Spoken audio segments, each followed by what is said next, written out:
안녕하세요.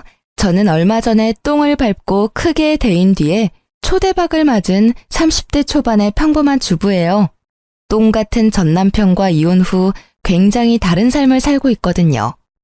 결혼한 지 3년 만에 이혼을 결정하게 된 사연을 글로 쓰게 되니 이상한 기분이네요. 지금의 삶에 감사한 마음으로 제 전 결혼 생활에 대한 사연을 작성해 볼게요. 저와 남편은 20대 중반에 만났어요. 당시 저는 이미 직장인 4년 차로 아버지가 보태준 돈과 제가 번 돈을 합해서 전셋집에서 살고 있었어요. 남편은 저의 알뜰한 모습에 반했다며 프로포즈를 했고 요즘 추세로는 좀 이른 나이에 결혼을 하게 됐어요. 남편은 사실 좀 무뚝뚝한 면이 있고 구두쇠 기질도 있었어요. 그래도 연애 초반에는 좀 덜했는데 결혼 후에는 점점 심해지기는 했지만 아슬아슬하게 참을 수 있는 정도였죠. 시모는 아들이 전보인 사람으로 남편처럼 구두쇠 기질이 있었어요. 그래도 연애 초반에는 좀 덜했는데 결혼 후에는 점점 심해지기는 했지만 아슬아슬하게 참을 수 있는 정도였죠. 시모는 아들이 전보인 사람으로 남편처럼 구두쇠 기질이 있었어요. 자식은 부모를 닮는다고 했나요? 그 말처럼 두 사람은 똑같이 알뜰살뜰 돈 쓰는 걸 두려워하는 사람이었답니다. 그런 시모와 저는 그다지 가깝지는 않았어요. 시모가 매번 친정과 시댁을 차별한다며 저를 나무랐거든요. 저는 외동딸이라 친정엄마에게 매달 용돈을 드리고 있었어요. 자식도 하나뿐인데 그런 거라도 챙겨드리고 싶어서 드렸던 건데 친정엄마에게만 드리기 뭐해서 시모에게도 주는 거였거든요. 그런데 그걸 매번 작은 돈 누구 코에 붙이냐며 친정엄마한테 더 주는 거 내가 모를 줄 아냐며 난리를 피우는 거예요. 아니, 근데 생각해보세요. 외동인 제가 친정을 챙기는 건 당연한 것 아닌가요? 어째서 제가 제 집에 효도하는데 시모에게 그런 말을 들어야 하죠? 어쨌든 시모의 그런 언행은 시집 오고 난 뒤부터 시작됐어요. 그런 시모와 비슷하게 남편도 돈 문제로 저를 힘들게 하기 시작했어요. 제가 번 돈으로 제가 돈을 쓰는데 남편에게 허락을 맡아야 했거든요. 어차피 사야 할 생필품이지만 매번 허락을 맡아야 했죠. 이때쯤엔 부부 사이가 아니라 거의 상사와 부하 느낌이었어요. 내 돈으로 결제 맞는 더러운 그 기분 알만한 분들은 아실 거예요. 정말 짜증나거든요. 그렇다고 제가 낭비를 하는 것도 아니었어요. 진짜 맹세코 양가 어머님께 드리는 돈이 거의 60만 원 정도고 나머지는 생활비 100, 나머지는 비상금과 적금이었거든요. 제가 한 달에 쓰는 돈은 거의 20만 원도 되지 않았어요. 그런데 그마저도 많이 쓰니 적게 쓰니 쓸데없다느니 처음에는요. 저도 좋게 생각했어요. 이게 다 나중에 좋은 집에서 살고 좋은 차 몰고 다니려면 어쩔 수 없는 희생이다 라고 말이죠. 그런데 뒤로 갈수록 이게 아니다 싶을 정도로 심할 때가 있었어요. 지금 보면 그냥 그 사람은 구두쇠였을 뿐이고 더 악질적이게도 남의 돈도 자기 돈이라고 생각하고 있었던 거였어요. 제가 이 짠돌이 남편과 싸우게 된 첫 번째 사건의 계기는 바로 친정집 세탁기 때문이었어요. 친정엄마와 평소처럼 통화를 하는데 엄마가 최근에 세탁기가 고장났다고 하더라고요. 처음에는 수리를 생각했는데 오래된 세탁기라 생각보다 수리비가 너무 많이 나와서 어떻게 할까 고민 중이라고 하더라고요. 그래서 저는 제가 모아둔 돈도 있고 저번 명절 때 남편의 성화로 용돈도 많이 못 드린 것도 있어서 제가 세탁기를 새로 사드리기로 했어요. 친정엄마는 걱정하셨지만 저는 제 돈이고 친정에 쓰는 돈인데 괜찮을 거라고 생각했어요. 솔직히 남편의 반응이 조금 신경 쓰였지만 지도 양심이 있으면 장모한테 못 해준 거 내가 해준다고 뭐라 하지는 않겠지 하는 생각도 있었죠. 그래서 이왕 해주는 김에 세탁기에 건조기까지 해서 드렸거든요. 친정엄마가 50견이 와서 빨래 넣을 때 너무 힘들다고 하신 적이 있어서요. 겨울철이나 장마철에도 빨래 말리기 편하니 친정엄마 집안일이 조금이라도 줄어들 거라 생각해서 선택한 거였어요. 새 세탁기와 건조기가 들어가는 날 부모님과 같이 있었는데 부모님은 무척 좋아하셨고 저는 이걸로 끝이라고 생각했죠. 남편도 모를 거라고 생각했는데 카드 내역이 우편으로 날아올 줄이야. 일부러 카드 실적 채우려고 카드로 구매했는데 남편이 그 내역을 보고는 당장 가지고 와서 따지더라고요. 여보, 이렇게 비싸게 주고 산 게 뭐야? 거의 400만 원에 가까운 돈을 주고 도대체 뭘 산 거야? 돈도 없는데 이만큼이나 돈을 썼어? 아, 그거 우리 친정에 세탁기 고장났다고 하더라고. 그래서 내가 하나 사드렸어. 사드리는 김에 건조기도 같이 해드렸어. 그러잖아도 엄마 매번 빨래 넣을 때 50견 때문에 아프다고 하셨거든. 건조기 있으면 팔도 많이 안 아플 것 같고 같이 하면 또 싸길래 해드렸어. 평소에 해드리는 것도 없고. 명절 때도 용돈 많이 못 드렸는데 이 정도면 괜찮잖아. 자초지종을 설명하면 이해할 거라고 생각했던 남편의 얼굴이 점점 험악해지는 걸 보고 저는 당황했어요. 그런 일이 있으면 나한테 이야기부터 했어야지. 당신 혼자 결정하는 법이 어디 있어? 돈 400이 그렇게 쉽게 결정할 일이야? 왜 당신은 항상 이런 큰일을 혼자서 결정하는 거야?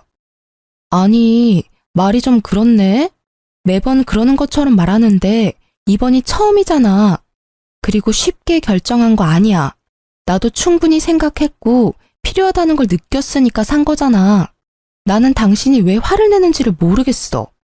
이걸 산 게 그렇게 화낼 만큼 큰일이야? 큰일이지.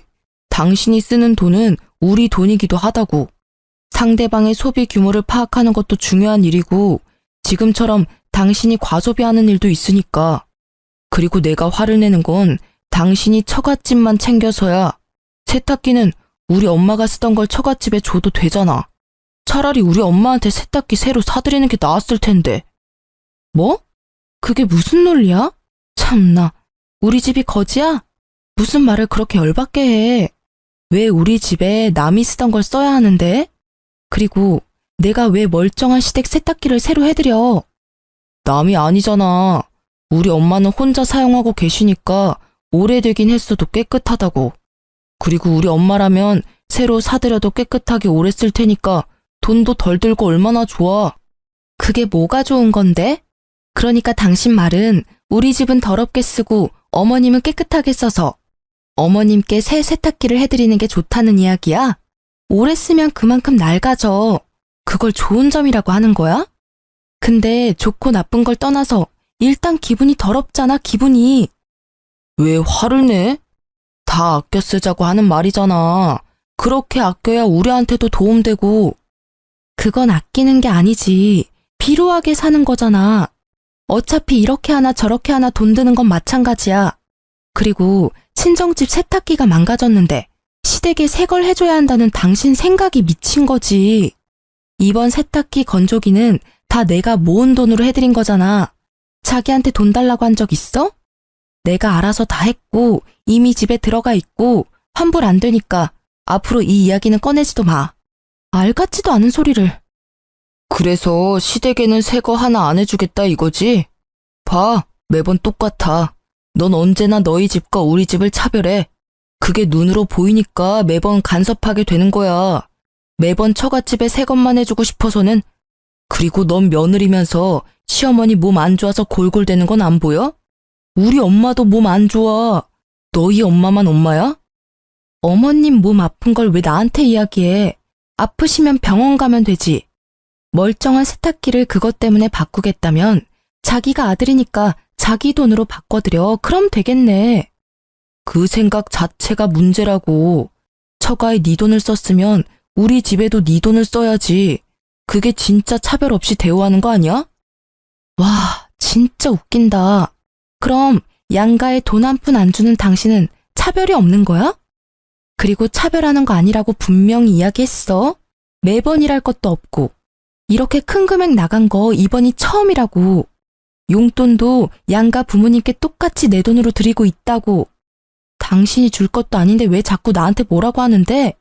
진짜 차별하는 게 뭔지 보여줄까? 어? 결국 반 협박이 섞인 제 말을 듣고서야 남편은 입을 꾹 다물었죠. 그렇게 사태는 마무리되는 것 같았지만 쉽게 끝나지 않더라고요. 그렇게 싸우고 며칠 뒤 시모에게서 전화가 왔어요. 네, 어머님. 어쩐 일로 전화하셨어요? 예, 우리 집 TV가 고장났는지 나오지를 않아. 와서 한번 보고 고쳐주던지 해야겠다. 시모는 항상 무언가 원하는 게 있을 때만 먼저 연락을 했거든요. 이번에는 TV를 고쳐달라거나 사달라는 것처럼 보였죠. 네, 알겠어요.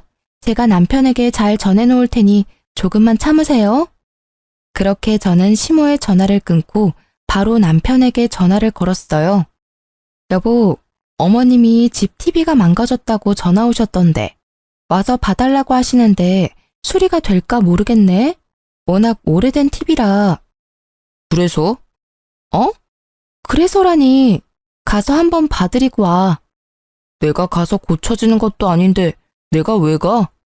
남편의 말에 당황한 것은 저였어요. 지금 당장 가서 고쳐주겠다고 해도 모자랄 판에 왜 이렇게 새초롬하게 구나 싶었는데 남편이 저에게 한방 날리더라고요.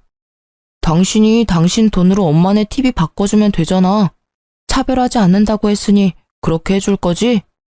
그럼 너는 뭘 해줄 건데? 뭐? 내가 왜 해줘야 되는데? 당신이 알아서 하라니까? 그게 차별하지 않는 거지. 장난치는 것도 정도가 있거든? 야, 친정집 세탁기 고장났을 때 네가 돈 한 푼이라도 냈어? 땡전 한 푼 보태준 적도 없으면서 뭐? 나더러 시어머니 TV까지 해내라고? 네가 친정집에 뭐라도 해주면 나도 해줄게. 그러니까 뭐 해줄 건데? 너 해주는 거 봐서 시댁에 해준다니까? 내가 돈 한 푼 안 냈다고 잔소리하지 말라고. 나는 아끼자고 분명히 이야기했잖아. 그런데 그만큼 큰 돈을 나랑 상의 없이 쓴 건 분명 당신 탓이지. 왜 나한테 화살을 돌려? 당신 돈으로 처가에 뭔가를 사줬으면 똑같이 당신 돈으로 시댁에도 사줘야지. 몰래 처갓집에만 가전 사주고 이러는 거 그게 처갓집이랑 시댁 차별하는 거 아니야? 말도 안 되는 말을 논리적으로 하려고 애쓰는 미친 남편 놈을 보며 저는 화를 꾹 누르며 맞받아쳤어요. 아, 그래. 그럼 이렇게 하면 되겠네. 우리 친정집에 TV가 오래되긴 했지만 자주 안 보셔서 깨끗하고 잘 나와. 그러니까 그거 어머님 드리고 친정집에 새로 TV 사드리면 될 것 같아. 괜찮은 생각이지. 얼마 전에 당신이 생각해낸 획기적인 아이디어잖아. 남편의 되먹지 못한 발언에 열받은 저는 남편에게 들었던 말 그대로 돌려줬어요. 그랬더니 이번에는 말도 안 하고 가만히 듣고만 있더라고요. 자기가 했던 이야기를 입장 바꿔 들어보니 어이없는 일이라는 걸 깨달았던 거죠. 어때, 기분이? 좋은 생각이라는 생각이 들어? 직접 당해보니까 진짜 어이없고 열받지 않아? 있지, 당신이 돈 아끼는 건 알겠는데 남의 돈으로 대리효도하는 짓은 하지 말자. 같이 살고 있는 사람 기분 나쁘게 만들 필요는 없지 않아? 결국 남편은 제 물음에 답하지 않고 시댁 TV 일은 자기가 해결하겠다고 하고 전화를 끊었어요. 저는 남편이 알아서 하겠다고 했으니 신경을 껐고요. 솔직히 전화상이 아니라 직접 보고 이야기했다면 얼굴을 한 방 날려버렸을 거라는 생각이 들 정도로 화가 났었어요. 이후에 시댁을 갔다가 깜짝 놀라 혀를 찰 수밖에 없었어요. 남편이 시댁에 사놓은 TV를 봤거든요. 그건 중고였어요. 한눈에도 오래돼 보이는 그런 누런 TV는 절대로 비싼 돈 주고 사오지는 않았을 것 같더라고요. 화면이 나오기는 하는데 예전 고장난 TV보다 연식이 더 오래된 제품이었죠. 저는 고개를 절레절레 흔들 수밖에 없었어요. 우리 집에 저걸 들이지 않은 게 다행이라는 생각을 하면서요. 그리고 시모는 그 TV를 볼 때마다 도리어 저에게 한 소리 하더라고요. 넌 생각이라는 게 있니? 어떻게 시댁 TV가 고장났는데 중고를 사줄 수가 있어? 너희 친정에는 번듯하게 새 거 비싼 걸로 넣어주고는 이러니 내가 차별한다는 말을 안 할 수가 없는 거야. 네가 하는 꼴을 봐라. 어머님, 죄송한데 저희 친정의 세탁기는 저희가 같이 모으는 생활비로 낸 게 아니라 제가 따로 모으는 돈에서 구입한 거예요. 어머님 댁의 TV는 남편이 알아서 하기로 해서 저는 잘 몰라요. 이렇게 오래된 모델을 가져온 이유가 있겠죠. 보나마나 네가 중간에서 또 바가지 긁었겠지. 그러니 아들이 나한테 이런 걸 사다 준 거 아니냐. 그리고 처갓집에 좋은 걸 해줬으면 시댁도 좋은 걸로 바꿔줘야 형평성에 맞는 거 아니니? 이 집안에 시집 와서는 여전히 친정에 마음을 두고 있으니 객식구밖에 더 되는 거 아니겠니? 자식은 부모 닮는 게지. 네가 이 모양인 걸 보면 네 부모님 교양도 눈에 훤하다 훤해. 그러니까 저한테 말씀하셔도 저는 모르는 일이고 남편이 다 알아서 한 일이에요. 그리고 저는 어머님께 따로 제 월급에서 용돈도 드리고 있는데 이런 문제는 남편이 해결하는 게 맞죠. 저한테 돈 맡겨두신 것도 아니시잖아요. 쥐꼬리만한 용돈 준다고 아주 유세를 떠는구나. 얼마나 똑똑한지 시어머니 말에 한마디도 빠짐없이 말대꾸하며 제 남편 우습게 보는 말까지 하고. 아유, 내가 며느리를 잘못 들였어.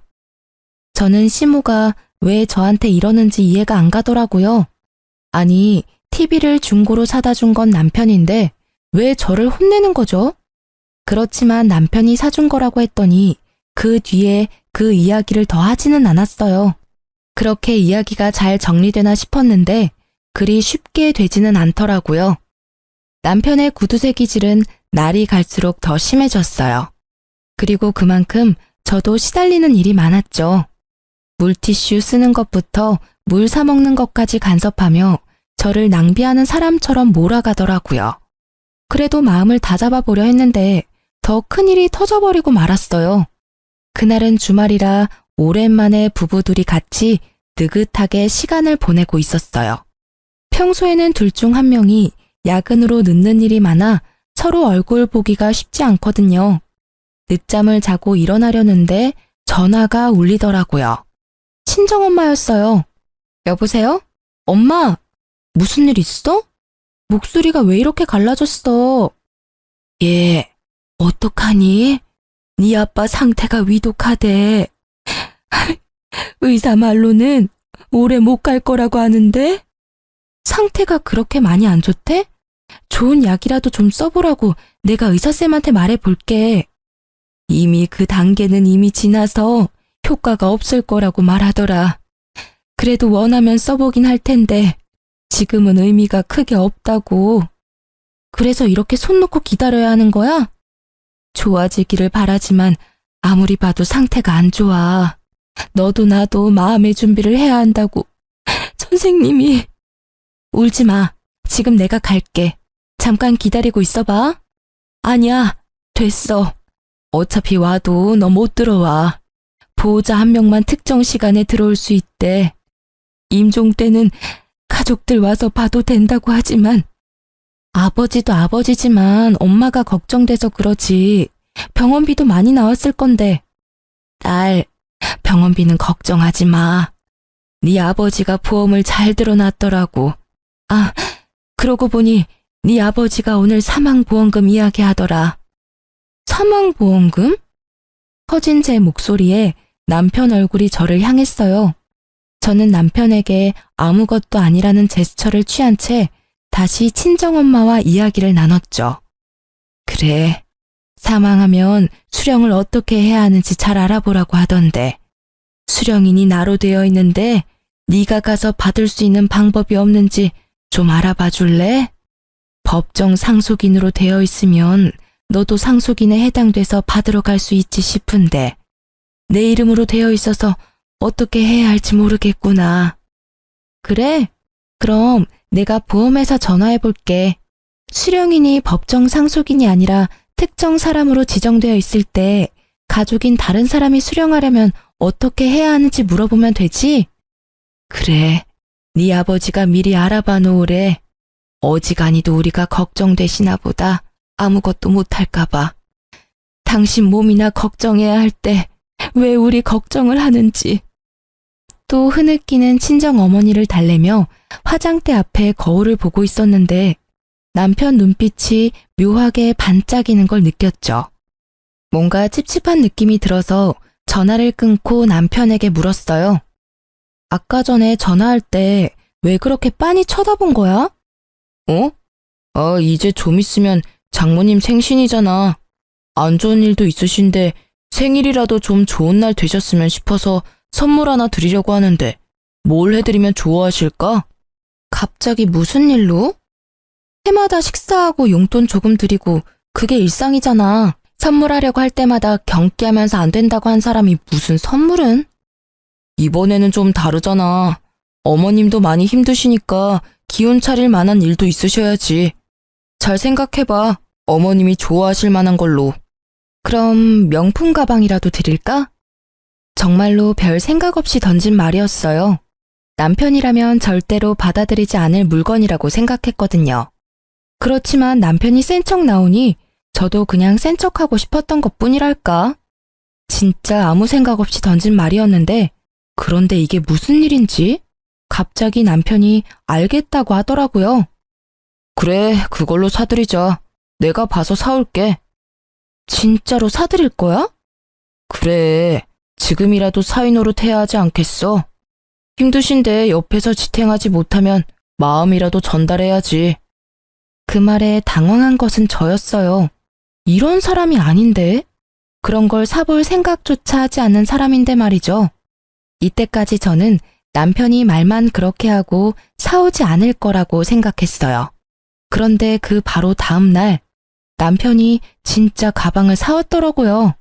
저도 아는 유명 브랜드의 고가의 명품 가방을요. 중고로 사도 몇백만 원이 넘는 이 가방을 남편이 가져오자 저는 놀랄 수밖에 없었어요. 친정엄마 생신날 그걸 떡하니 내놓으니 엄마 얼굴이 요 근래 드물게 활짝 피더라고요. 계속 힘든 일만 있었는데 좋은 일 정도는 있어야죠. 당신 이거 진짜로 사온 거야? 비싸지 않았어?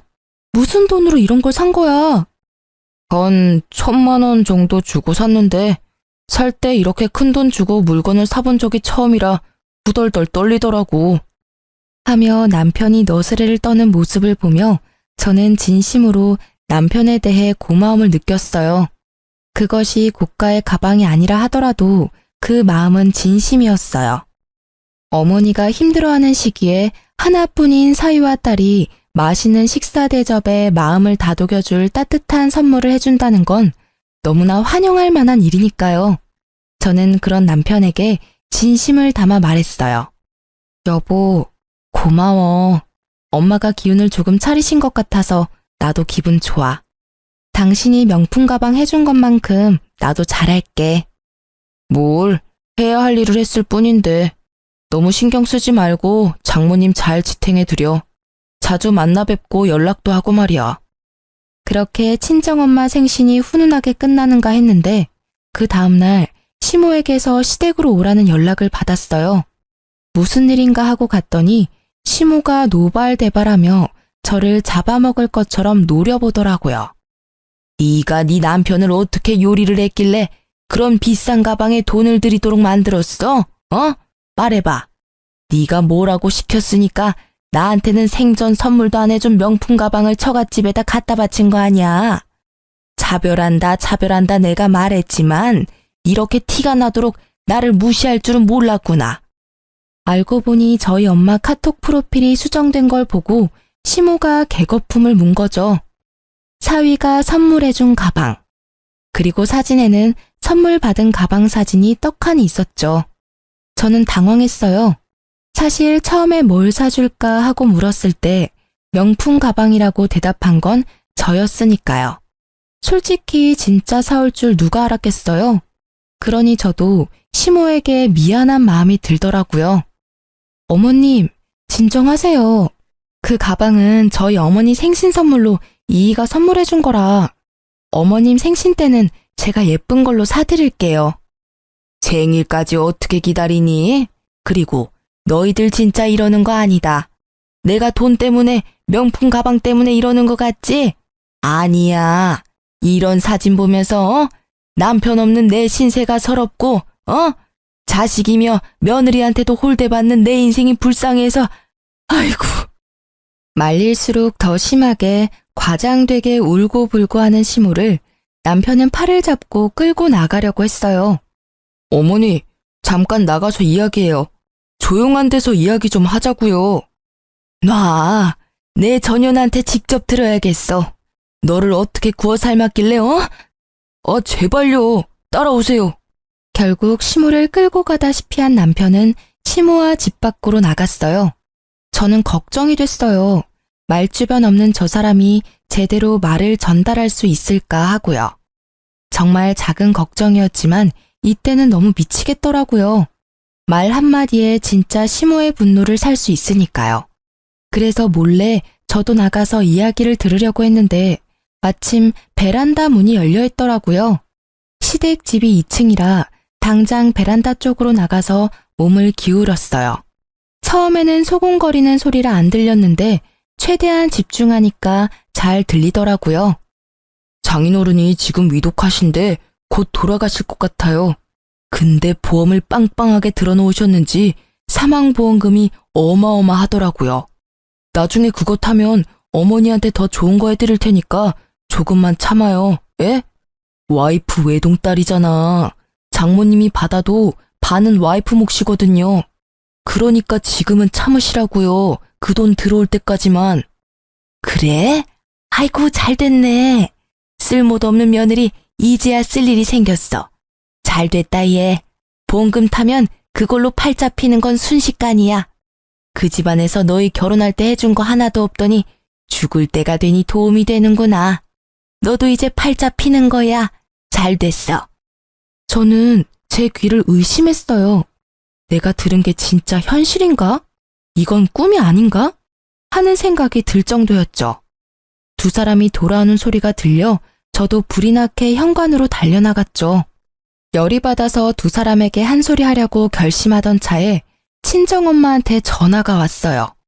저는 남편과 시모를 두고 그대로 밖으로 나가 전화를 받았죠. 응, 엄마, 무슨 일이야? 예, 어떻게 이럴 수 있어? 사위한테 받은 가장고리가 떨어져서 수리하러 갔더니 자기네 제품이 아니라며 수리를 거부하던데 이거 설마 가짜 제품이니? 뭐? 그게 무슨 말이야? 아이고, 내가 거기서 받은 수모를 생각하면 손발이 떨리고 아니, 가품을 줬으면 가품이라고 말을 해주면 될 것을 왜 가짜를 진짜라고 속이는 거니? 저는 그 길로 불이 나게 친정으로 달려갔고 그 가방을 들고 전문 매장을 찾았어요. 직원이 딱 보더니 SA급도 아닌 B급 짝퉁이라더군요. 저도 친정어머니도 명품을 직접 본 적이 없으니 그게 가짜인지 진짜인지 알 길도 없었던 거고요. 실망한 친정어머니를 달래는 저는 수치스러움과 분노로 머릿속이 가득 찼어요. 이혼. 바로 이날 저는 이혼을 결심하게 됐어요. 막대 먹은 무개념 짠돌이 남편과의 이혼을 말이죠. 그리고 저는 그 나쁜 놈과 아버지를 모욕한 시모에게 복수를 계획했어요. 지들이 했던 대로 아주 치사하고 더럽고 열받는 복수를 말이죠. 이후로 저는 대놓고 시댁과 친정을 차별하기 시작했어요. 좋은 것이 있으면 무조건 시모가 있는 데서 친정에 해줘야겠다고 이야기하고 제가 모은 돈을 털어서 친정에 바리바리 먹을 것, 입을 것, 가전제품 같은 것들을 해다 줬어요. 남편과 시모가 볼 때 더 많이 해드렸죠. 시모에게 이보다 더 크게 열받는 일이 있을 수 없고 남편은 유산 때문에 꾹 참고 있는 게 보였죠. 그래도 본인도 참기 힘들었을 거예요. 말하고 싶은 걸 참느라 힘들어 보였거든요. 그치만 이제 짠돌이가 힘들어하든 말든 제 알 바 아니죠. 무개념 막말 시모는 결국 참지 못하고 제게 한 소리 해댔어요. 이게 보자 하니까 친정집에는 발길 좀 끊으랬더니 매번 왔다 갔다 하며 이거 사주고 저거 사주고 너는 이 시댁 식구들은 보이지도 않냐? 이렇게 대놓고 사람 차별하고 자식은 부모 닮는 법이야. 네가 그러면 네 부모가 욕 얻어먹는 건 당연한 이치지. 어디 가서 우리 집 며느리라고 하지 말거라. 네, 차별하는 거 맞고요. 저는 외동딸이라 저희 친정집 식구도 소중해요. 어머님네는 아들이 셋이나 되는데 챙겨줄 사람도 그만큼 많잖아요. 그런데 저희 집은 저 하나뿐이거든요. 제가 아무리 친정을 챙겨도 어머님네 새형제가 챙기는 것보단 덜하겠죠. 안 그래요? 시모에게 아들 셋은 자신과 똑같은 구두쇠들 셋이었거든요.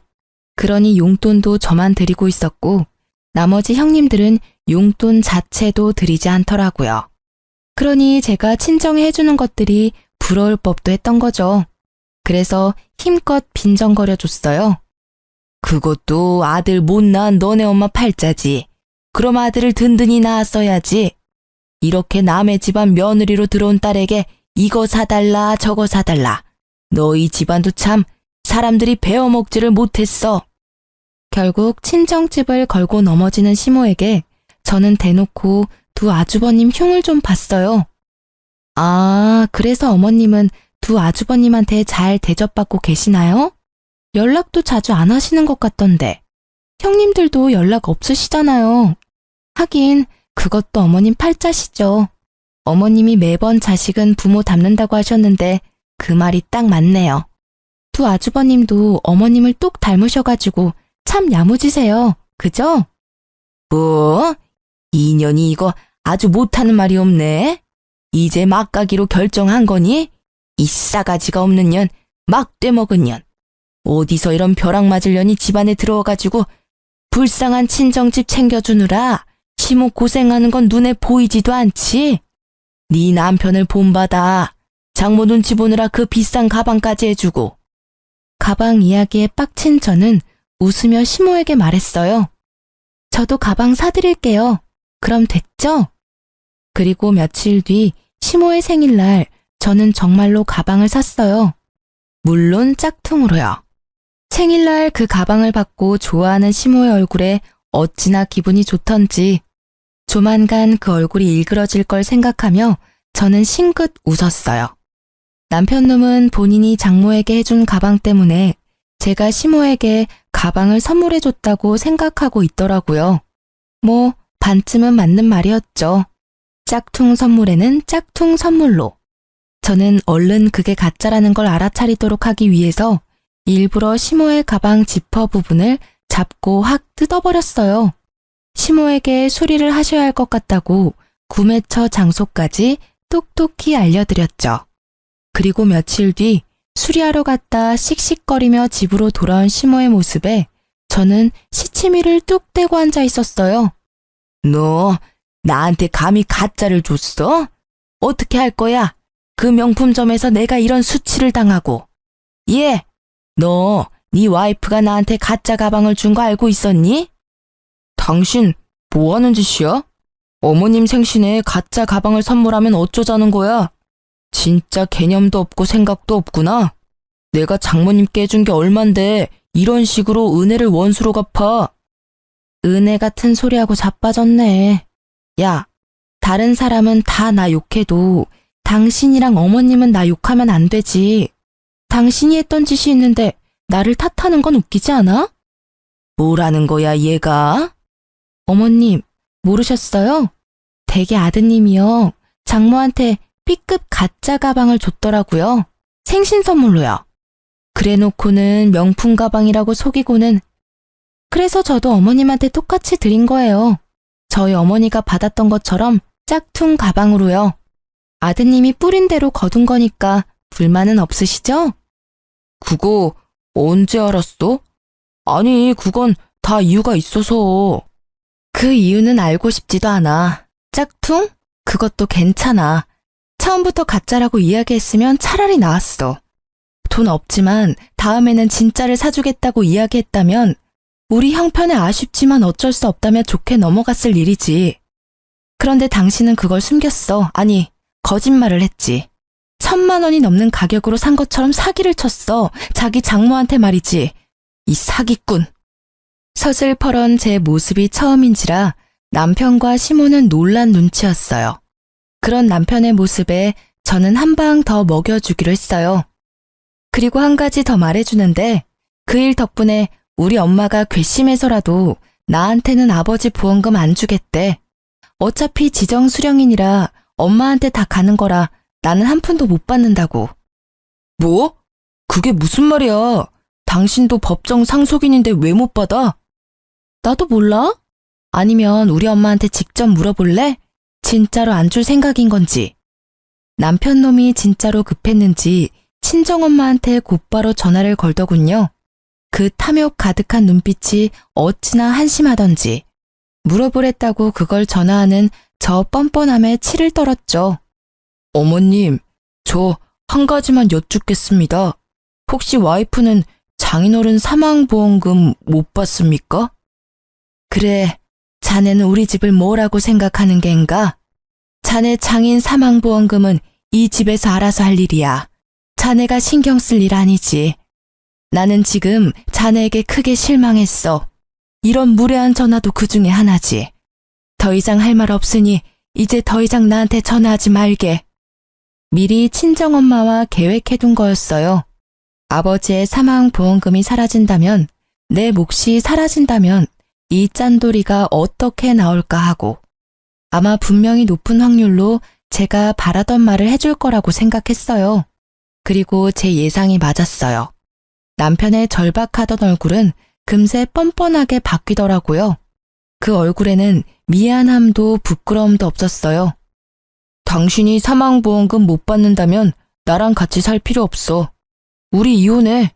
짠돌이 남편 싫다며. 매번 차별 운운하는 시어머니도 싫고 그럼 됐잖아. 그냥 이혼하자. 그래, 너 잘 생각했어. 애도 못 가져. 처갓집이랑 차별도 하고 이런 못 사는 집 딸보다 더 좋은 여자 이 나라에 널리고 널렸어. 위자료나 듬뿍 받아내라. 두 사람의 말에 저는 속으로 비웃었어요. 지금 부부가 같이 사는 집도 제 명의로 된 전셋집이고 그마저도 결혼 중에 마련한 게 아니라 제가 처녀 시절부터 마련해서 온 것인데 지들 위자료 받을 생각으로 가득하더라고요. 이혼 소송할 거지? 어차피 합의 이혼은 안 될 것 같으니까. 나는 당신이 유책 배우자라고 생각하고 그렇게 증거 모을 테니까 위자료는 아마 당신이 내야 할 거야. 그게 무슨 소리야. 위자료는 당신이 내야지. 나는 이미 어머님이 나한테 한 막말들 다 녹음해놨어. 카톡 대화 내용도 다 찍어놨고. 제 말에 심오한 남편은 그제야 꿀먹은 벙어리가 되더라고요.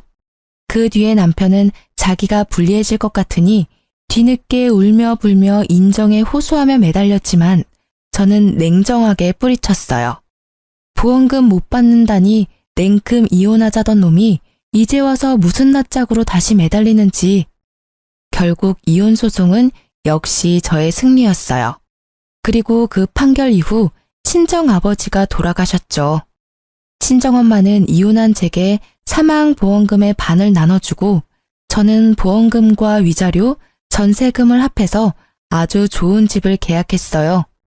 그렇게 4년이 흘렀어요. 이미 저는 좋은 남자를 만나 재혼에 성공한 상태였죠. 내심 이번에는 절대로 짠돌이와 만나지 않으려고 조심 또 조심했는데요. 그렇게 만난 게 현재 남편이에요. 작은 상가를 소유한 남자로 결혼 직후 아기 천사가 찾아온 덕분에 저는 회사를 그만두고 아이 육아에만 힘쓰고 있었죠. 그러다 아이를 어린이집 보내고 남는 시간엔 남편 상가에 가서 일을 조금씩 도와주고 있었어요. 그리고 어느 날 남편 건물에 청소 여사님 면접을 보기로 해서 아기를 안고 건물 관리실로 들어갔어요.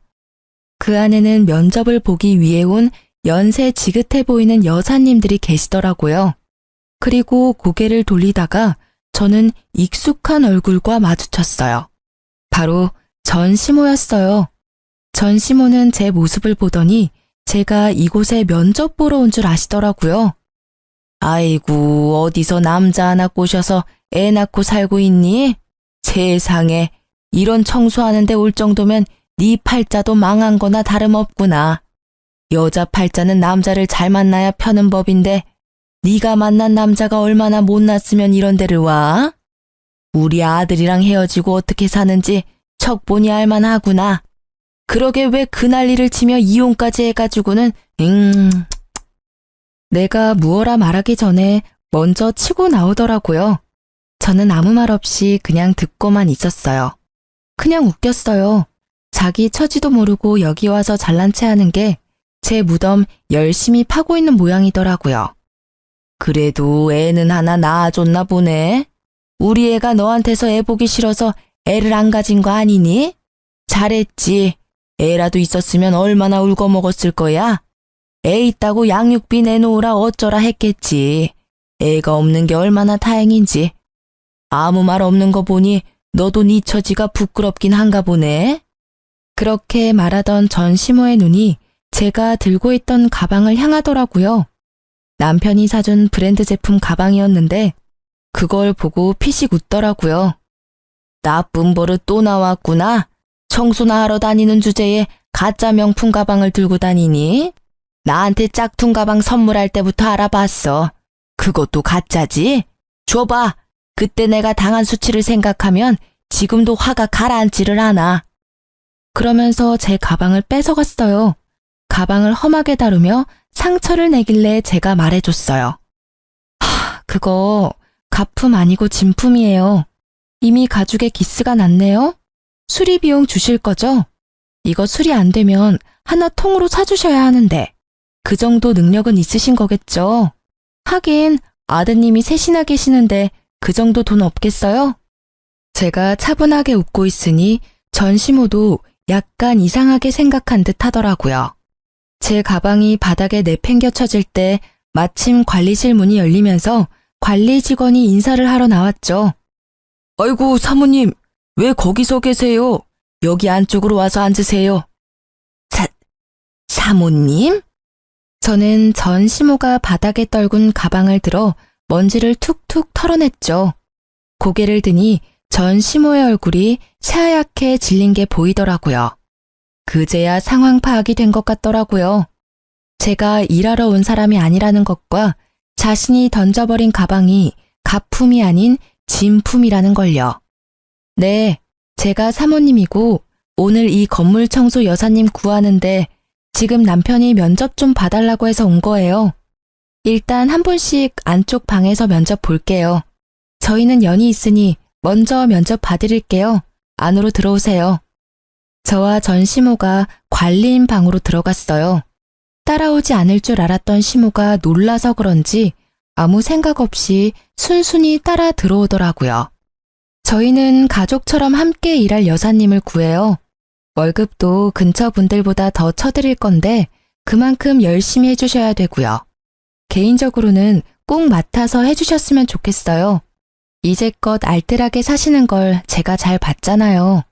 우리 건물도 그렇게 알뜰살뜰 잘 꾸려서 청소해 주실 것 같아서요. 제 말에도 아무 대답을 하지 못하더라고요. 불과 5분 전과는 정반대인 상황이 너무 웃겼어요. 그리고 그 사색이 된 표정에 통쾌하기도 했고요. 절 괴롭힐 때는 보지 못했던 얼굴이 너무 속 시원했어요. 그런데 전 남편은 뭐 하는 사람인지 모르겠네요. 대체 뭘 하고 다니길래 늙은 노모를 일하러 여기까지 보냈대요? 요새 일 다니고 있긴 해요? 혹시 여전히 너무 알뜰하게 살아서 연세 드신 어머니 밖으로 일하러 보낸 걸까요? 뭐든 적당히 해야 하는 법인데 말이에요. 아들이 셋이나 계신 분이 이런 데서 일한다 그러면 사람들이 욕할지도 모르겠네요. 걱정해주는 척 폭탄을 날리며 비웃자 전시모는 자존심이 상했는지 화난 얼굴로 벌떡 일어나더라고요. 내가 이딴 곳에서 일할 줄 알아? 절대 안 할 테니 그리 알아. 저도 채용할 생각은 아니었어요. 받아들인다면 두고두고 갑질 제대로 할 생각이었는데 알아서 빠져나가더라고요. 나중에 전시모가 왜 여기까지 오게 됐는지 주변 사람들에게 물어보니 아들이 셋이나 되는데 아무도 용돈 주는 자식이 없대요. 제가 있었을 때는 제가 드리는 용돈이 유일했던 것 같더라고요. 그렇게 자식 셋이 전부인 것처럼 굴더니 결국 용돈도 주지 않고 왕래조차 잘 안 한다고 해요. 본인이 뿌린 씨앗, 본인이 거둔 거죠. 그렇게 구두쇠같이 굴었으니 자식들도 똑같이 그렇게 큰 거죠. 그리고 며칠 지나지 않아 전 남편이 건물로 찾아왔더라고요.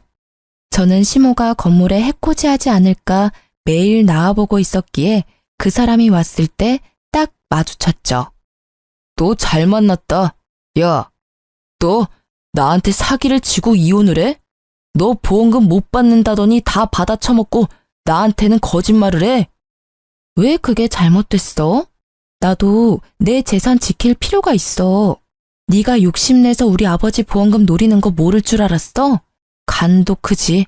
어떻게 와이프 아버지 사망보험금을 노려? 그래, 그거 내가 탔으면 또 그 집구석에서 구워 삼겨지고 있었겠지. 정말 불행 중 다행이었어. 뭐? 이게 말이면 다인 줄 아나? 야, 이딴 작은 상가 하나 가지고 있다고 무서운 줄 모르나 본데 나는 니년 절대 용서 못해. 나한테 거짓말하고 이혼한 거니까 사망보험금은 토해내야지. 그게 맞는 거잖아. 그게 왜 맞는 말이야? 그리고 그걸 내가 왜 토해내? 아버지 사망보험금은 엄밀히 따지면 우리 엄마 거야. 그리고 이 건물? 이거 내 거 아니야. 내 남편 거지. 그러니까 남편 불러서 법적 대응하기 전에 얼른 꺼져. 앞으로 이 근처 얼씬거리지도 마. 알아들었어? 이 찌질아. 건물이 남편 거라는 이야기에 전 남편은 사색이 돼서는 말 한마디 못하고 나가더라고요. 아니, 와이프 아버지 보험금 못 받는다는 이유로 이혼하자고 했던 놈이 다시 찾아와서 이럴 줄은 상상도 못했어요. 정말 찌질함의 끝을 보여준 더러운 놈이었어요. 그 일이 있고 나서는 찌질한 전 남편을 본 적은 없었어요. 재혼한 남편이 제 이야기를 듣고는 눈에 불을 켜고 건물을 지키고 있거든요. 그래도 찌질이와 헤어지고 좋은 남자 만나서 다행이라고 생각해요. 지금 남편은 저희 친정에 너무 잘해줘서 가끔 미안할 정도거든요. 우리 집이나 시댁에서 뭔가를 사면 꼭 친정에도 사드리자며 먼저 권하니 제가 도리어 마다할 정도예요. 솔직히 우리 집에 너무 잘해주니까 저도 자연스레 시댁과 남편에게 더 잘하게 되더라고요. 뿌린 대로 거둔다는 말이 틀린 게 없네요. 이제 든든한 남편과 알콩달콩 잘 살아볼 거예요. 글 읽어주신 분들 모두 감사하고 행복하세요.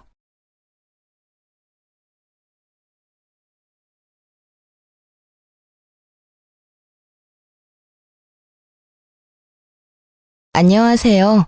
저는 서울에 사는 30대 후반 여자입니다. 친한 친구가 이곳에서 사연을 듣는 걸 함께 듣다가 너무 재밌어서 그때부터 매일 챙겨 듣고 있는 열혈 팬인데요. 기막힌 사연이라면 저도 빠지지 않는 것 같아서 용기 내서 사연 한번 보내봅니다. 주변 사람들에게도 차마 말 못했던 제 이야기를 이곳에서 털어놔 볼게요. 저는 학창 시절부터 참 모범생처럼 살아왔어요. 부모님이 하라는 대로 대학 가고 무난하게 직장 다니다가 30대 초반에 부모님 친구가 소개해준 선자리에서 남편을 만났죠.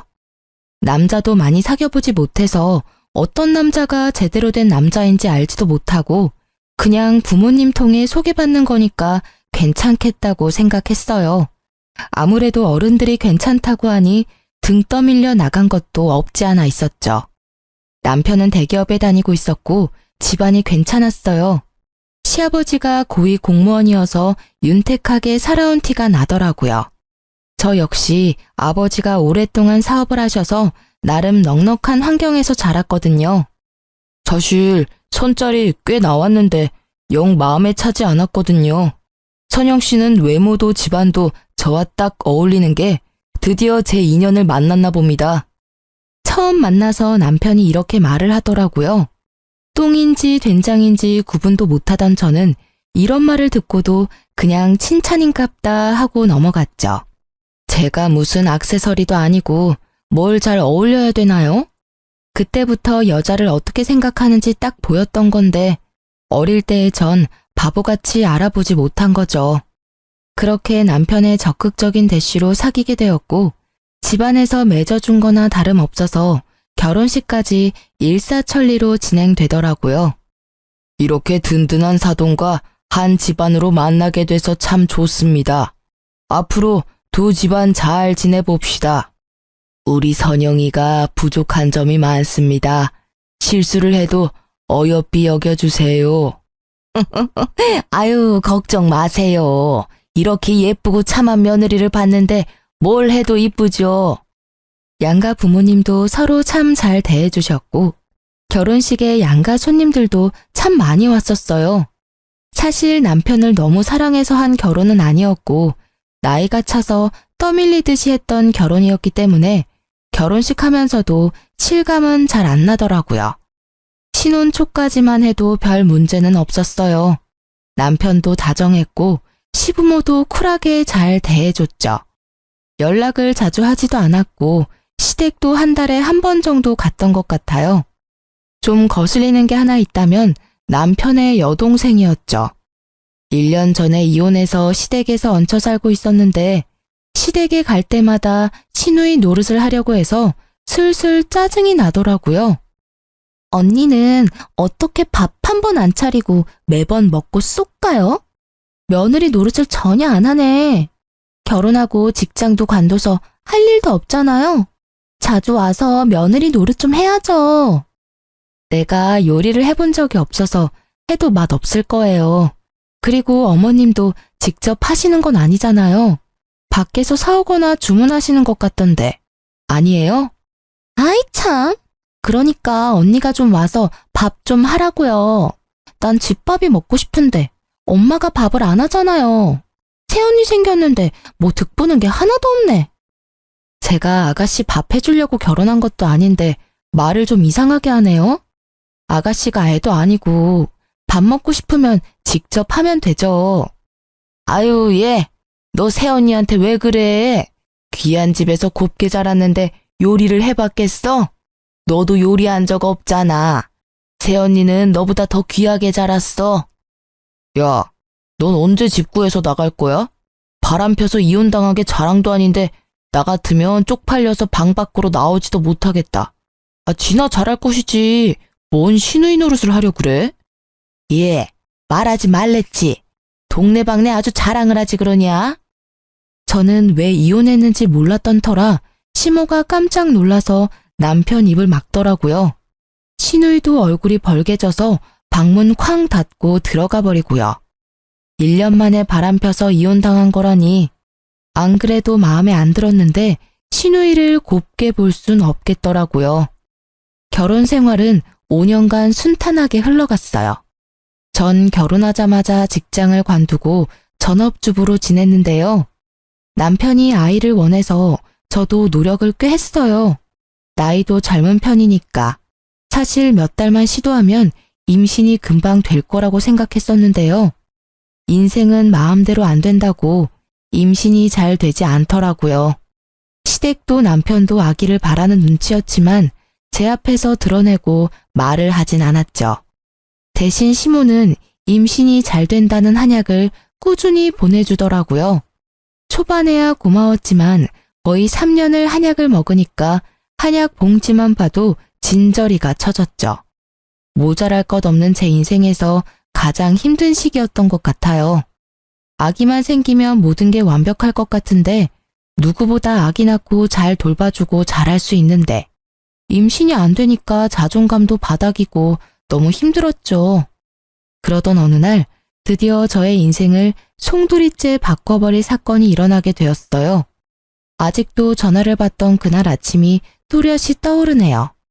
남편 출근시키고 간단히 아침 먹고 있는데 엄마한테 전화가 왔어요. 선영아, 엄마 말 듣고 너무 놀라지 말고 들어. 아빠 사업이 좀 어려워져서 정리하시게 됐어. 너가 듣고 걱정할까봐 미리 말 안 했어.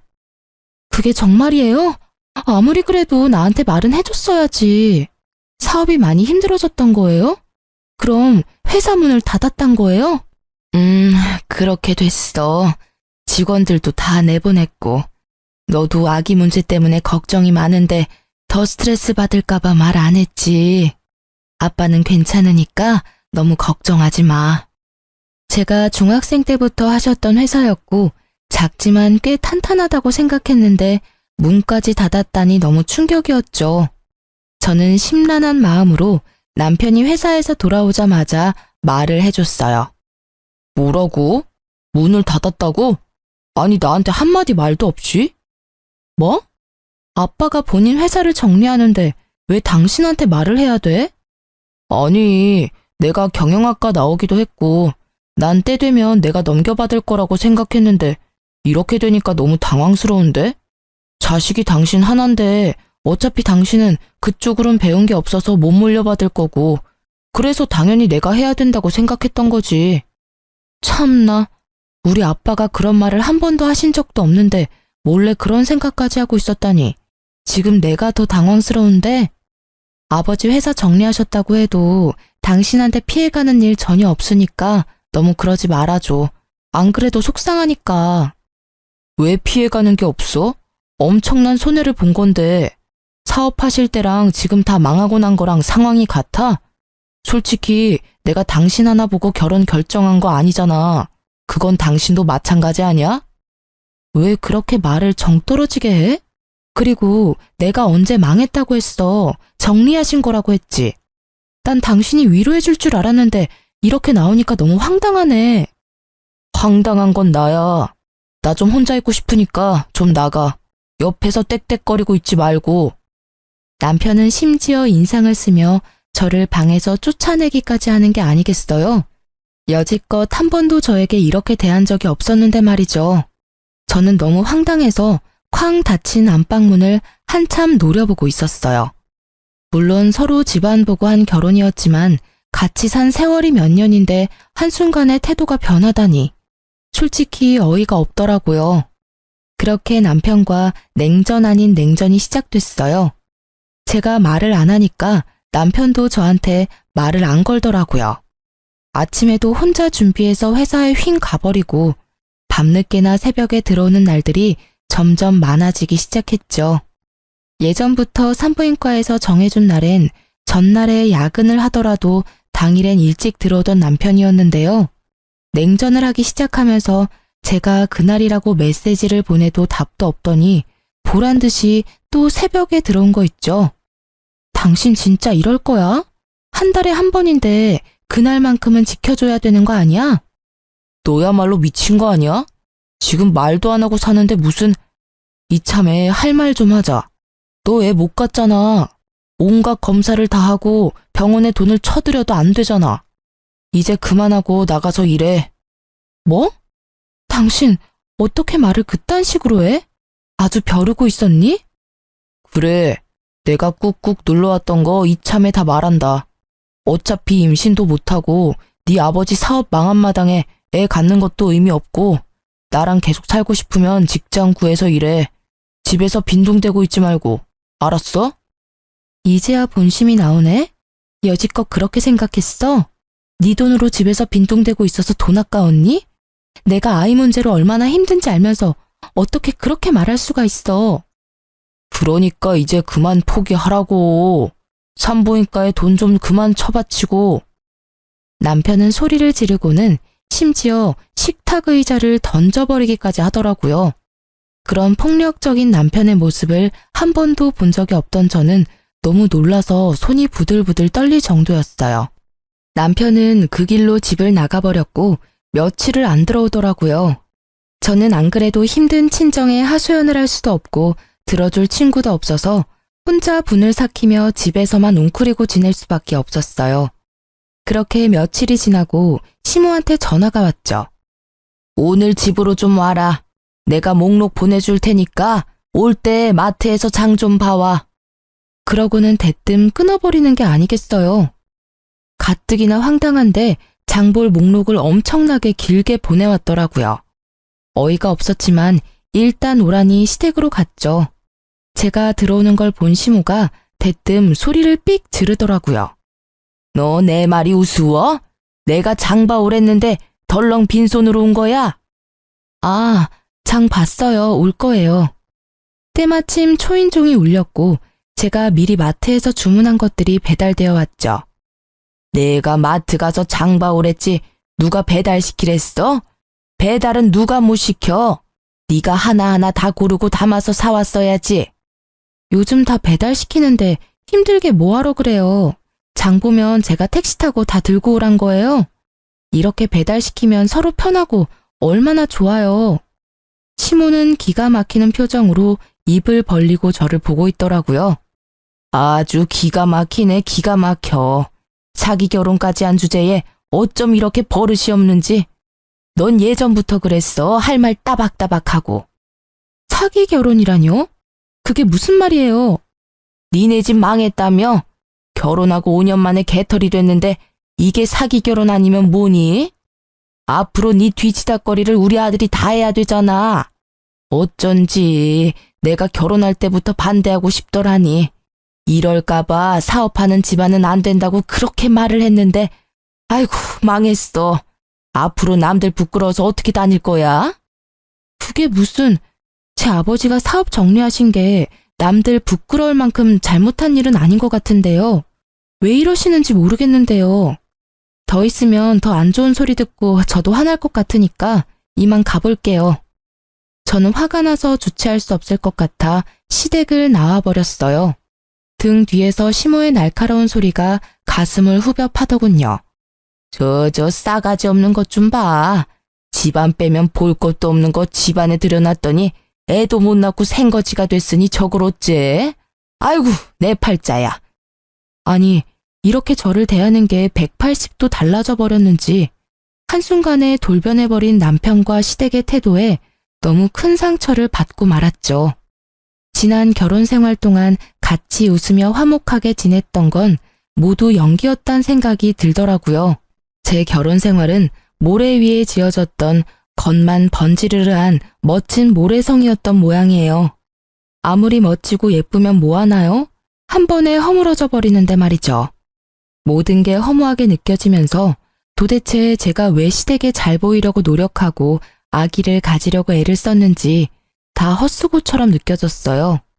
시모한테 얘기를 들었는지 시누이한테도 전화가 계속 오길래 그냥 안 받고 핸드폰을 꺼버렸어요. 남편은 집에 들어오지도 않고 시모와 시누이는 계속 전화 오고 진짜 제 처지가 너무 서럽게 느껴졌답니다. 아니 시누이는 지가 뭔데 며느리 도리를 다 하라는 둥 오늘까지 지 엄마한테 사과 안 하면 가만 안 있겠다는 둥 그딴 메시지를 매일같이 보내는지 어이가 없었어요. 며칠이 지나도 계속 전화가 오길래 너무 열이 받아서 확 받아버렸죠. 너 왜 전화를 안 받아? 집도 망한 게 네가 아직도 잘난 줄 알아? 지 부모 빼가 아니면 개뿔도 없는 게 너 계속 우리 집안에서 빌붙어 살고 싶으면 앞으로 행동 똑바로 해. 우리 아들 고생 그만 시키고 얼른 직장 잡아서 일하던가. 그거 안 되면 앞으로 우리 집에 와서 청소하고 밥해. 밥값은 해야 될 거 아니야. 제가 왜 거기 가서 청소하고 밥을 해요? 시댁에서 빌붙어 사는 아가씨한테 하라고 하세요. 나중에 감당 못할 일 그만 버리시고 용건 없으면 전화도 그만하세요. 저는 시모한테 빽 쏘아붙이고 전화를 끊어버렸어요. 이때 이혼을 해야겠다고 더욱 마음을 굳게 먹게 되었죠.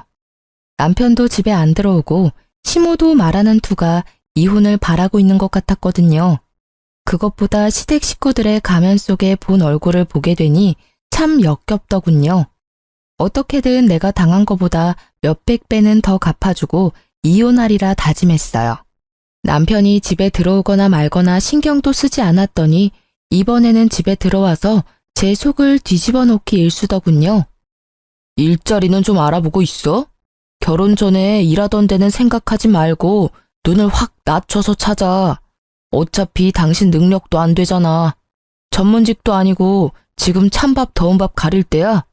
어디 격리 자리라도 알아봐. 정 안 되면 편의점 알바를 하던지. 요즘 돈 많이 받는데. 왜 자꾸 일을 구하라고 난리야? 나한테 생활비 주는 게 그렇게 아까워? 솔직히 내가 집에 들어와서 밥을 먹냐 뭘 하냐? 다 회사에서 먹고 오고 밤 늦게 들어오는데 다 너 혼자 먹고 쓰는 거잖아. 네 생활비는 네가 내야지. 애가 있는 것도 아닌데. 그리고 지금 집이 망했는데 그렇게 우아 떨 때야? 한 푼이라도 벌어서 니네 집에도 좀 갖다 줘야 될 거 아니야. 설마 내 돈 갖다가 퍼주는 건 아니지? 자꾸 말 그딴 식으로 할래? 그리고 신혼 초부터 내가 쓰는 돈은 네가 준 거 아니잖아. 다 내 돈으로 쓴 거지. 생활비 얼마나 줬다고 유세는? 그땐 진짜 하루가 멀다 하고 싸운 것 같아요. 시작은 항상 일자리 구하고 있냐 확인하는 걸로 시작해서 별거 아닌 거에도 다 시비를 걸더라고요. 얕은 그 인간 속이 훤히 보이는데 그 인간은 내가 모를 거라고 생각했나 봐요. 이혼하고 싶어 죽겠는데 절대 지 입으론 말 못 꺼낸다 이거죠. 저도 마찬가지였어요. 유책 배우자가 되기 싫으니 이를 악물고 참았던 거죠. 그렇게 힘든 시간이 계속 흘러갔고 저는 기분 전환할 겸 친한 사촌 오빠를 만나러 갔어요. 저보다 1살 많아서 어릴 때부터 친하게 지냈었거든요. 내가 너무 바쁘다 보니까 자주 못 만나네. 근데 얼굴이 왜 이렇게 안 좋아? 무슨 걱정 있어? 큰아버지 사업 때문에 그래? 아니야, 괜찮아. 아버지도 잘 지내고 계셔. 그나저나 오빠 진짜 대단하다. 이렇게 큰 병원 원장이라니. 진짜 바쁘겠어. 그래, 일 버려놓으니 진짜 너무 바쁘네. 이렇게 확장하려고 한 건 아닌데. 어쩌다 보니까 건물 전체를 병원으로 만들게 됐네. 요즘은 또 이렇게 해야 된다고 하더라고. 너무 멋있어, 오빠. 오빠가 정형외과 전문이지만 이렇게 점점 종합병원급으로 늘려가니까 진짜 대단한 거야. 한참 오빠와 신나게 이야기하고 있는데 갑자기 어떤 사람이 우리 앞에 딱 서는 게 아니겠어요. 놀라서 보니까 세상에 밉상 시누이가 팔짱을 끼고 저를 째려보고 있더군요. 어머, 이게 뭐 하는 거야? 지금 대낮에 이렇게 당당하게 다른 남자 만나도 되는 거예요? 우리 오빠는 알아요? 아가씨, 예의 원래 없는 건 잘 아는데 그래도 처음 보는 사람 앞에서 그게 무슨 말버릇이에요? 내 사촌 오빠예요. 참나, 신분증 까는 것도 아니고 진짜 사촌 오빠인지 아닌지 내가 어떻게 안대? 새언니가 거짓말하는 걸 수도 있잖아요. 안녕하세요. 처음 뵙겠습니다. 저 선영이 사촌 오빠 맞습니다. 이범준입니다. 이범준? 아, 아까 이 건물 들어올 때 대문짝만한 사진이랑 이름 본 것 같은데? 그 의사 맞아요? 네, 맞습니다. 사진이 너무 크죠? 어머, 그러셨구나. 언니는 이렇게 멋진 사촌 오빠가 있다고 왜 말을 안 했어요? 안 그래도 저도 요즘 다리가 아파서 병원 가려고 했는데 너무 잘 됐네요. 제가 꼭 갈게요. 네, 그럼요. 선영이 가족인데 제가 최선 다해서 치료해 드릴게요. 갑자기 시누이 태도가 확 달라지면서 혀 꼬부라지는 소리를 내는데 참 기가 막히더라고요. 억지로 보내려고 해도 시누이가 안 가고 버티고 있기까지 했죠. 마침 나 약속이 끝나서 아무 일정도 없거든요. 이렇게 새언니 밖에서 만난 김에 셋이 같이 저녁이라도 먹을까요? 아니요, 저 지금 집에 가야 돼요. 어머니가 그렇게 매일 당부하시는 대로 오빠 밥 차려야죠. 오빠, 나 갈게. 다음에 봐. 저는 아가씨를 끌고 건물 밖을 나왔어요. 집까지 데려다 달라고 해서 어쩔 수 없이 시누이를 태우고 운전을 해야 했어요. 근데 사촌 오빠 결혼했어요? 나이는 몇 살이에요? 아가씨가 그게 왜 궁금해요? 아니, 너무 훈남이고 직업도 최고니까 궁금하잖아요. 아, 왜 말 안 해줘요? 그런다고 내가 못 알아낼 것 같아요? 오빠는 알죠? 몇 년 전에 이혼했어요. 지금 너무 바빠서 여자 만날 정신 없대요. 됐죠? 어머, 완전 잘 됐다.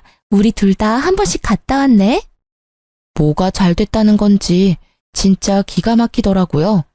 어디 지 같은 백수를 우리 사촌 오빠한테 갖다 대는지. 거기다 사돈이잖아요. 더 말하기도 짜증나서 신우 말도 무시하고 그냥 입을 다물어 버렸어요. 시모 얼굴 보기도 싫어서 들어가자는 시누이를 거의 밀다시피 해서 내려주고 보내버렸네요. 참 웃긴 게 그날 이후로 시누이가 얼마나 상냥하게 안부 메시지를 보내던지요. 제가 무시하니까 이제 시모까지 전화를 하는데 목소리가 사뭇 다르더군요. 오늘 저녁에 같이 외식할까? 우리 가족 모인 지도 참 오래됐네. 우리 며느리 본 지도 오래되었고 말이야. 전 돈 없는데요. 남편한테 생활비도 못 받는데 외식이 웬 말인가요? 당연히 시어미가 사야지. 아니 그리고 그 녀석이 왜 생활비를 안 줘? 걱정 마. 내가 아주 홍근형을 내줄 테니. 그럼 오늘 시간 되니? 아니요. 저 일구하러 다녀서 너무 바빠요. 당분간 시간 없을 것 같아요. 그럼 내가 전화로 잠깐 말 좀 할게. 너 그 사촌 오빠 있지 않니? 내가 안 된다고 해도 미진이가 하도 나를 들들 볶아서 말이야. 한번 소개팅 해주면 어떨까? 어머니, 지금 무슨 소리세요? 서로 사돈 사이인데 무슨 소개팅을 해요? 아니, 요즘에 겹사돈도 많아. 아니, 그리고 뭐 나중 일은 모르는 거지. 나중에 어떻게 될 것 같은데요? 뭐 원하는 거라도 있으신가 봐요. 암튼 그건 절대 안 되고 사촌 오빠는 전혀 생각 없으니까 다신 말 꺼내지 말아주세요. 미진이가 매일 날 못 살게 해서 그래. 그냥 한 번만 만나게 해주면 잠잠해질 거야. 사촌 오빠가 매너 있게 잘 거절해달라고 하면 되지. 일단 한 번은 만나게 해줘 봐봐. 병원 운영하느라 잠도 못 잔대요. 전 안 된다고 말씀드렸으니까 이만 끊을게요. 그 후로도 몇 번이나 말을 꺼내서 매몰차게 거절을 해버렸어요. 그랬더니 몇 주 후에 시모가 대뜸 전화해서 소리를 지르는 거예요. 지금 당장 집으로 와라. 오늘 할 게 많으니까 와서 좀 도와. 잔소리 한마디도 보태지 말고 당장 와. 안 오면 내가 니네 집으로 쳐들어갈 거야. 하도 급하게 들리길래 일단 시댁에 가봤죠. 그랬더니 신우이랑 시모가 소파에 쭉 뻗어서 TV를 보고 있더라고요. 주방 가면 식탁에 꺼내놓은 거 있으니까 재료들 보고 음식 좀 해라. 갈비랑 전이랑 잡채 먼저 하고 그 연어는 샐러드도 하고 회로 먹게 잘 썰어서 준비하고. 네? 갑자기 무슨 말이에요? 오늘 무슨 날인가요? 네가 이래서 며느리 자격이 있나 싶은 거야. 오늘 네 시누이 생일이다. 시누이 생일도 안 챙기고 도대체 집에서 팽팽 놀면서 하는 게 뭐니? 네 남편도 저녁에 오라고 했으니까 얼른 준비해. 그 많은 걸 제가 어떻게 해요? 정 저한테 시키고 싶으시면 어머니가 하세요. 그럼 제가 도울게요. 네가 그동안 네 친정 믿고 얼마나 편하게 산지 알겠지? 다른 며느리들은 생일이며 제사며 얼마나 음식을 쎄 빠지게 하는데 너는 생일 되면 외식하면 장땡 아니야 맨날. 우리 집은 제사도 없고 얼마나 편하게 살았어? 이제부터 너도 다른 며느리들처럼 생일상 좀 차려봐라. 누가 들으면 아주 팔자 좋게 살았는 줄 알겠네요. 명절 때 꼬박꼬박 음식 준비하고 김장도 하는데 그 말은 왜 쏙 빼요? 아, 좀 그만 좀 대들어요. 한 번에 네 하는 법이 없네. 내 생일 소원이 언니가 해준 집밥 좀 먹어보는 거예요. 그러니까 오늘 솜씨 좀 한번 부려봐요. 우리 집에 도움도 안 되는데 그런 거라도 해야죠. 신우이의 비웃는 표정을 보니 제 머릿속에 있는 무언가가 팍 터지는 기분이 들면서 화가 솟구치더라고요. 저는 조용히 주방으로 들어가서 식탁에 가득 놓여진 봉지들을 거실에다 던지기 시작했어요. 어머머머, 얘가 지금 뭐 하는 거야? 야, 고기 다 터졌잖아. 아, 이걸 어째? 카페트에 생고기 범벅이 됐잖아. 저는 고기며 채소들이며 생선들을 다 던져서 거실 바닥을 난장판을 만들어버렸어요. 시모와 시누이가 저를 말리려고 제 팔을 붙들더라고요. 저는 손을 팍 치워버리고 두 사람을 바닥으로 밀어버렸죠. 나도 우리 집에선 귀한 자식이에요. 내가 왜 이 그지 같은 집구석에서 이딴 대우를 받아야 돼요? 내가 이 집 나가기를 아주 간절히 원하나 본데. 좋아요. 원하는 대로 해줄 테니까 다신 이딴 짓 하지 마요. 알았어요? 저는 바닥에 쓰러져서 입을 떡 벌리고 있는 신운영과 시모를 뒤로하고 징글징글한 그 집을 나와버렸어요. 남편은 시모한테 얘기를 들은 건지 만 건지 집에 들어오지도 않고 전화도 없더군요. 남편이 연락이 오면 화풀이라도 하려고 했는데 아예 남 취급을 하니 이건 정말 부부도 가족도 아니구나 하는 생각이 들었어요. 그런 남편의 태도에도 정말 오만정이 떨어져 버렸죠. 저는 남편의 회사로 바로 이혼 소장을 퀵으로 보내버리고 저도 친정으로 돌아가 버렸어요. 그래도 연락이 없길래 며칠 후에 남편한테 전화를 걸었죠. 소장 받았으면 당신이 가서 접수해. 왜 가타부타 말이 없어? 일하느라 바빠 죽겠는데 언제 가서 그걸 접수하냐? 펑펑 노는 네가 가서 해. 네가 이혼하자고 보낸 거 아니야. 집에서 키우던 개가 집을 나가도 이렇게 행동하진 않겠다. 이혼하자는데 전화도 없고 뭐 하자는 거야? 이혼하자는 건 넌데 왜 나한테 화를 내? 하고 싶으면 해줄 테니까. 내가 뭐 너 붙들고 울고 사정이라도 할 줄 알았냐? 네가 하자고 했다. 나중에 딴 말 하지 마. 걱정 붙들어 매셔. 내가 접수할 테니까. 내일 3시까지 우리 사촌 오빠 병원 1층 카페로 가지고 와. 회사랑도 가까우니까 올 수 있지? 아이씨, 네가 회사 앞으로 오면 되지. 내가 거길 왜 가? 오라면 와. 나중에 안 와놓고 후회하지나 말고. 이렇게까지 말했으니까 오고 말고는 당신이 알아서 해. 저는 시무와 신우이한테도 같은 시간에 병원 건물 카페로 오라고 전했죠. 혹시나 사촌 오빠를 소개해줄까 싶었는지 아주 반색을 하더라고요. 그렇게 다음날 카페로 가서 징글징글한 그 집 식구들을 기다렸죠. 얼마 지나지 않아서 시무랑 신우이가 들어왔는데 신우이가 얼마나 빡세게 꾸미고 왔는지 아주 꼴이 우습더라고요. 아가씨는 아주 샵에 다녀왔나 봐요. 혹시 어디 가요? 설마 나 만나려고 이렇게 꾸미고 왔어요? 아니 그게 아니라 여기 온 김에 다른 사람 만날 수도 있고 그러니까 그렇죠.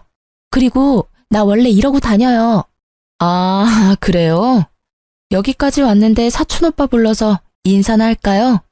어머니도 보고 싶으세요? 우리 사촌 오빠? 어머, 그럼 나야 좋지. 여기까지 와서 인사는 하고 가야지. 우리가 병원으로 올라갈까? 온 김에 병원 구경도 하고. 네가 이렇게 협조적으로 나오는 거 보니까 그날 그렇게 난장판 치고 간 게 마음에 걸리긴 걸리는 모양이다. 그럴 리가요. 저는 속으로 시무를 마음껏 비웃으면서 카페 출입문을 바라봤죠. 마침 사촌 오빠가 딱 맞춰서 카페로 들어오더라고요. 사촌 오빠를 발견한 신우이가 얼굴이 벌개지며 부끄러워하는 꼴이라니 나이가 어린 것도 아닌데 아주 볼썽사납더군요. 왜 혼자 왔어? 같이 내려오라니까. 아, 지금 올 거야. 처음 뵙겠습니다. 선영이 사촌 오빠입니다. 사촌 오빠가 정중하게 인사를 하자 시무가 아주 흡족한 얼굴로 고개를 연신 끄덕이더라고요. 그때 의사 가운을 입은 한 여자가 우리 쪽으로 걸어왔죠. 아, 언니, 왔어요? 이쪽은 내 전시모, 전신우이. 이분은 사촌 오빠랑 곧 결혼할 분이에요. 같이 일하는 의사시고요. 뭐? 결혼을 한다고? 아니, 근데 뭐, 전시모? 이혼할 마당에 그럼 뭐라고 소개를 해요? 모르는 아줌마라고 할 수는 없잖아요. 결혼을 한다고? 참나, 완전히 바람둥이 아니야. 별꼴이야 진짜. 근데 왜 날 여기까지 오라고 한 거야? 네 주제 파악 좀 하라고 불렀다. 왜? 바람 펴서 이혼당한 백수 주제에 어디 감히 의사를 넘봐. 지야말로 지부모한테 얹혀 살면서 돈 한 푼 벌어본 적 없는 주제에. 자, 네 눈으로 똑똑히 보고 주제 파악 좀 하셔. 이게 진짜 보자 하니까 아주 막 나가네. 이런 꼴 보여주려고 하늘 같은 시무를 여기까지 오라 마라 한 거야? 이게 아주 나를 제대로 농락을 하네? 그게 끝은 아니고요, 아줌마. 내가 차마 우리 부모님한텐 이런 꼴을 보일 수가 없어서 우리 오빠한테 좀 부탁을 했네요. 오빠, 말해줘. 이 건물이 누구 거고 오빠가 누구한테 월세 내고 있는지. 군아버지가 건물주시지. 네가 건물 관리하니까 다달이 너한테 월세 내고 있고. 뭐? 네가 이 건물 월세를 받는단 말이야? 네 아버지 건물이라고? 네 아버지 사업 쫄딱 망한 거 아니었어? 내가 내 입으로 우리 아버지 사업 망했다고 한 적 있어요? 정리했다고 했지. 대개 아들이 국어를 못하는 건지 말을 못 알아듣는 건지 정리했다는 말 이해 못해요? 우리 집 멀쩡히 잘 살고 있고 이 건물 말고도 부동산이 몇 갠데 누구한테 망했대. 대개 아들이랑 댁 남편 한 달 월급 합쳐도 이 건물 한 달 월세보다 적어요. 뭘 좀 알아보고 사람을 무시하던지 해야지. 이게 다 무슨 말이야? 그게 정말이야? 이 건물이 장인어른 거라고? 뒤늦게 도착한 남편이 제일 중요한 말은 다행히 다 들었더라고요. 얼굴이 하얘져서는 파르르 떠는데 얼굴이 가관이었어요. 저는 남편 손에서 툭 떨어진 서류 봉투를 재빨리 집어들어 확인했죠. 역시나 이혼 서류가 들어있더라고요. 이건 내가 지금 접수할게. 법원에서 보자고. 여보, 잠깐만. 나 이혼 서류 주러 온 거 아니야. 당신 어떻게든 설득하려고 이렇게 달려온 거라고. 여보, 이혼은 절대 안 돼. 우리 그동안 대화를 너무 안 했잖아. 응? 일단 우리 얘기 좀 하자. 아니면 그동안 못 갔던 여행을 좀 갈까? 여행 같은 소리 하고 있네. 연기를 하려면 좀 제대로 해. 다 티나. 난 당신 집구석의 본 모습을 똑똑히 봤고 그동안 내가 결혼 생활 내내 했던 모든 노력이 다 헛짓거리였단 걸 알게 됐어. 너야말로 얼굴이 잘났니? 아님 전문직이기래? 뭘 잘났다고 나를 무시해? 다신 네 얼굴 보기 싫으니까 당장 내 앞에서 꺼져. 여보, 내가 다 잘못했어. 난 당신 집이 너무 어려워져서 당신이 힘들까봐 일을 좀 하라고 추천했던 거지. 당신 집에 건물이 그렇게 많은지 몰랐지. 왜 진작 나한테 말을 안 했어?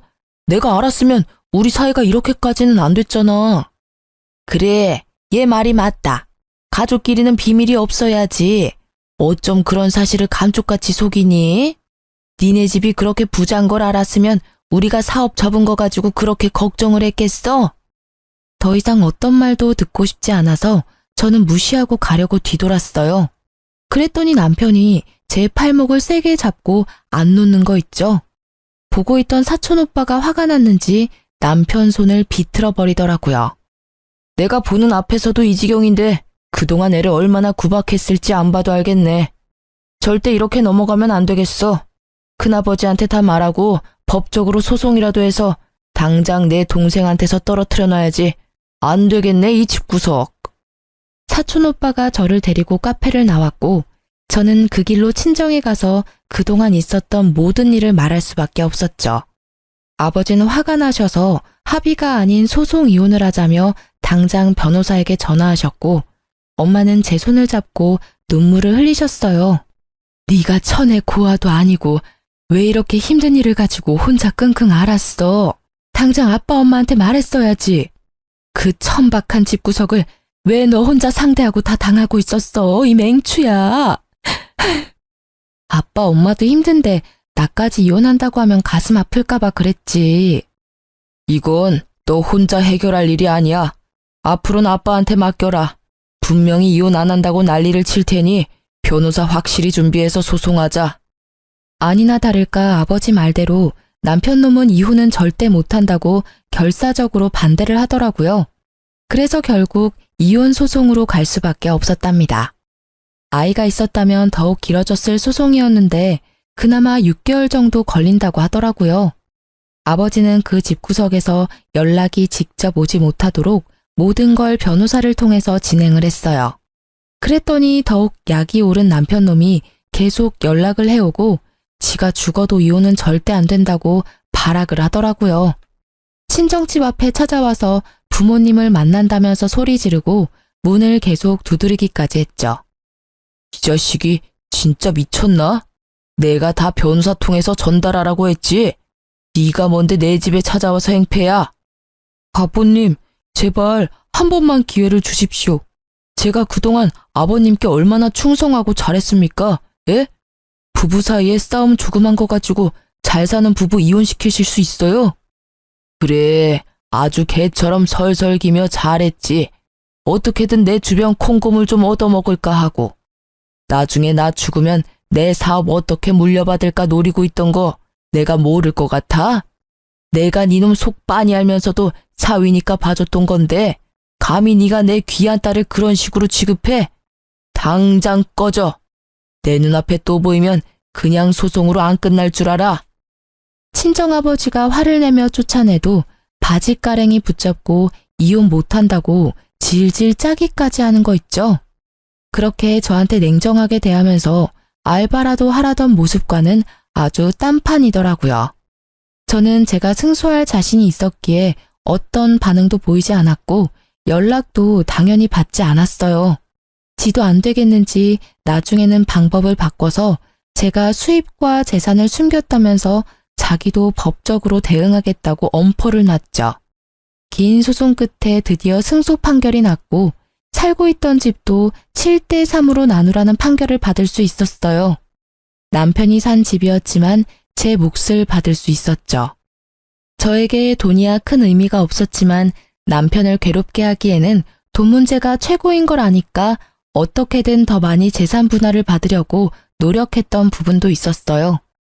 판결 나던 날 남편이 얼마나 발악을 하던지 분노 조절 장애처럼 보이더군요. 저를 노려보며 소리 지르는데 너무 무서울 정도였어요. 그걸 마지막으로 다신 전 남편 놈을 안 보는 줄 알았는데 6개월 정도 지났나? 집에 또 찾아온 거 있죠?